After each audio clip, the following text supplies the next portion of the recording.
ربیع ویسے بھی عربی میں بہار کو کہتے ہیں. یہ ہمارے ذمہ دار بھائی تو ربیع اور خریف اچھی طرح جانتے ہیں. تو ربیع بہار کو کہتے ہیں. ربیع الاول کا معنی پہلی بہار. کائنات میں اجاڑ ہی اجاڑ تھا، اندھیرا ہی اندھیرا تھا. جب حضور تشریف لائے تو بہاریں آ گئی. اور موسم بھی اللہ نے منتخب کیا بہار کا.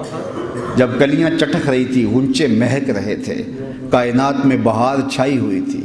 یہ اپریل کی 20-22 کی تاریخیں ذرا دیکھیں کہ ان دنوں کے اندر کتنے پھول کھلے ہوئے ہوتے ہیں. تو یہ موسم یہ بہت تھی سہانی. پھول کھلے تھے، کہا محبوبوں کو بہاریں ہی سجتی ہیں.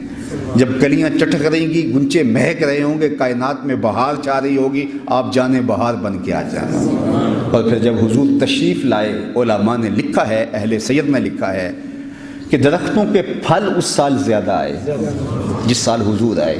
چشموں کے پانی بڑھ گئے جس سال حضور کی ولادت ہوئی. جو عرب کے لوگ تجارتی قافلے لے کر گئے تھے، ان کو معمول سے زیادہ نفع ہوا. اتنی بارشیں برسیں کہ سبزہ اتنا زیادہ ہوا کہ جانور اتنے موٹے تازے ہو گئے کہ لگتا تھا کہ چربی سے پھٹ جائیں گے. اس لیے اس سال کا نام انہوں نے رکھا عام الفتح، پھٹنے کا سال.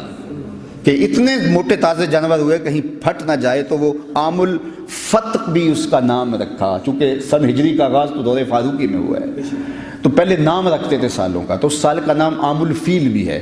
اور اس سال کا نام، ایک سال کے کئی نام مختلف واقعات کی وجہ سے وہ رکھتے تھے. تو عام الفتح بھی اسے کہتے ہیں، پھٹنے کا سال، چونکہ اس قدر جانور فربا ہو گئے تھے.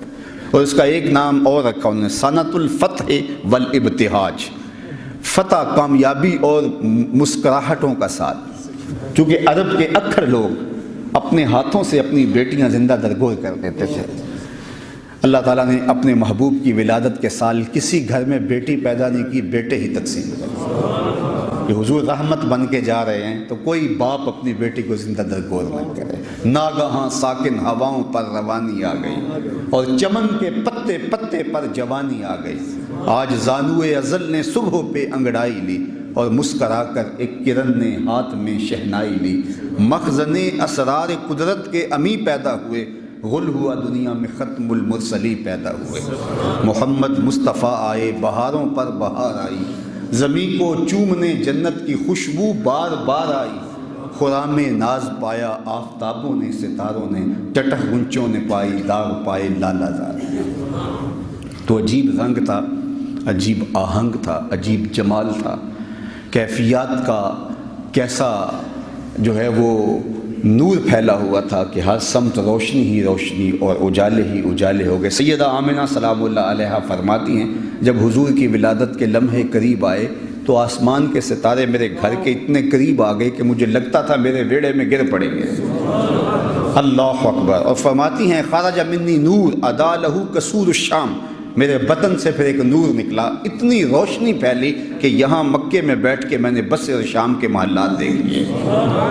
اس قدر اجالے پھیلے، اس قدر روشنیاں پھیلی. اور اس میں اختلاف بھی کوئی نہیں، تمام مکاتب فکر کے لوگ اس بات کو مانتے ہیں کہ حضور کی ولادت کے وقت وہ اجالا ہوا تھا کہ بصرے اور شام کے محلات دکھائی دینے لگے تھے. اس قدر انوار پھیل گئے، اس قدر روشنیاں پھیل گئیں، اور ہر سمت اجالا ہی اجالا. شرق کے جانور غرب کی طرف بھاگ پڑے، اور غرب کے شرق کی طرف بھاگ پڑے، اور آپس میں ملتے تھے اور ایک دوسرے کو مبارکیں دیتے تھے. مبارک ہو حضور آ گئے، مبارک ہو حضور آ گئے. خوشیاں منائی جا رہی تھی، کائنات پر ایک کیف تھا. کعبہ جھوم رہا تھا، فرشتے جھوم رہے تھے، پورے تقدیس کے، رب کی ثنا کے، حمد کے گیت گا رہے تھے. کائنات درود و سلام پڑھ رہی تھی، اشجار بھی جھوم کے الفت کے ترانے گا رہی تھی. جنت سجائی جا رہی تھی، جہنم بجھائی جا رہی تھی. کائنات کے اندر ہر سمت حضور کی آمد کا غلغلہ تھا. اجالے ہی اجالے تھے، روشنیاں ہی روشنیاں تھیں، نور ہی نور تھا. تو وہ کیسا دن تھا جب کفر اور ظلمت کے اندھیرے ختم ہوئے اور نور ہی نور پھیلا. ظلم، جبر اور استعداد کی سرکوبی کی گئی، اور خیر کی قوتیں جو ہیں وہ نشو و نما پانے لگیں. اور حضور کی آمد سے وہ جو بت کعبۃ اللہ کے اندر رکھے تھے وہ اوندے گر گئے، اور کسریٰ کے محل کے 14 کنگرے گر گئے. نہر صابہ خشک ہو گئی، آتش کدہ ایران بجھ گیا، اور کائنات کے اندر ایک عجیب نور ہی نور پھیل گیا. جاء محمد جاء رسول اللہ. کیسا منظر تھا، حضور آ گئے، اللہ کے رسول آ گئے. تو اہل ایمان کے لیے یہ مسرتوں کا موقع ہے، یہ خوشیوں کا عالم ہے. تو اللہ ہمیں حضور کی آمد کے تذکروں کی۔ قتادہ بن ملحان رضی اللہ تعالیٰ عنہ حضور کے صحابی ہیں، تو ایک دن وہ حضور کی خدمت میں حاضر ہوئے، دریائے رحمت جوش میں تھا، حضور نے شفقت سے ان کے منہ پہ اپنے ہاتھ پھیر دیے، قتادہ بن ملحان کا چہرہ روشن ہو گیا۔ اللہ اکبر۔ حضرت علا فرماتے ہیں کہ میں قتادہ بن ملحان کو ملنے گیا جب ان کی زندگی کے آخری لمحات تھے، ان کا حال پوچھنے گیا تو چارپائی کے اوپر وہ لیٹے تھے اور ان کو تکیہ دے کر کے بٹھایا گیا اور میں ان کی پائنتی پر بیٹھا ہوا تھا، اور گھر کے دوسرے کنارے سے میری پشت کی جانب سے کوئی گھر کا فرد گزرا، فَأَبْصَرْتُهُ فِي وَجْهِ قَتَادَةَ، تو میں نے گزرنے والے کے عکس کو حضرت قتادہ کے چہرے میں دیکھا، اتنا چہرہ ان کا روشن ہو گیا، جہاں ان کے ہاتھ لگ جائیں وہاں روشنی آ جاتی ہیں، تو پھر ان کی اپنی روشنیوں کا، اپنے اجالوں کا، اپنی نورانیت کا عالم کیا ہوگا اور کیا صورت ہوگی اور کیا جمال ہوگا۔ حضرت حلیمہ سعدیہ کے گھر میں روشنی ہوئی، ظاہری روشنیاں اور ظاہری اجالے تو ہوئے لیکن باطنی اجالے بھی ہوئے، برکتیں بھی اتری، بلکہ باقی خواتین اپنی بکریاں چرانے والے کو کہتے ہیں کہ تم وہاں بکریاں کیوں نہیں لے کے جاتے جہاں حلیمہ کی بکریاں جاتی ہیں؟ وہ بالکل فربا ہو گئی اور حلیمہ کے گھر خوشحالیوں کے ڈیرے لگ گئے۔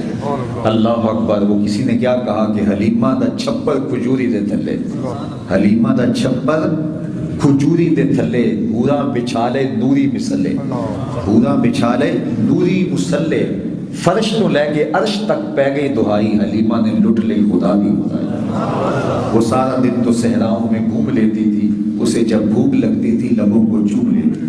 حضور کا جمال جہاں آ رہا، حضور کی برکتیں جہاں جہاں سے گزرتے گئے دور پھیلتا گیا، خوشحالیاں آتی گئیں، تو بنو سعد کے اس علاقے میں روشنیاں اور خوشحالیوں کے ڈیرے اور پہرے ہوئے اور انوار کی برکھا برستی رہی، اور ان کے جانے سے برکات اور رحمات کا نزول ہوا۔